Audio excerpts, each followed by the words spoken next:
तेजस्वी घोसाळकरांनी भारतीय जनता पक्षामध्ये जाण्याचा निर्णय घेतला तो वैयक्तिक आहे, विनोद घोसाळकर यांनी प्रतिक्रिया दिली। प्रत्येकाला आपले राजकीय निर्णय घेण्याचा अधिकार असतो असं विनोद घोसाळकरांनी म्हटलं।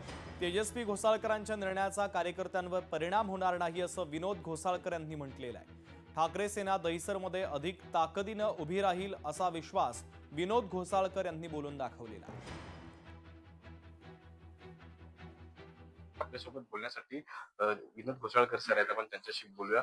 सर, एकंदरीत राजकारण पाहता आपली जे सूनबाई आहेत ते आज भाजपमध्ये प्रवेश केलेले आहेत। याची जे बोलू शकतो आपण नीव आहे ते काही दिवसांपूर्वी ठेवण्यात आलेले आहे। संचालक म्हणून त्यांना मुंबई बँकेचे संचालक म्हणून त्यांना पद दिलं, त्यावरच भाजपमध्ये ते प्रवेश करतील असं कुठे ना कुठे बोलण्यात येत होतं। पण आता त्यांनी भाजपमध्ये प्रवेश केला, आपली भावना आणि भूमिका काय? माझी भावना तिचा निर्णय ती घेऊ शकते, त्यामुळे तिच्या निर्णयावरती मी प्रतिक्रिया देणं योग्य नाही आहे आणि त्यात प्रवेश केलेला आहे। मी स्वतः कुठेही गेलेलो नाही। कार्यकर्त्यावरती केसेस झाल्या त्या चुकीच्याच होत्या, कारण नसताना त्या केसेस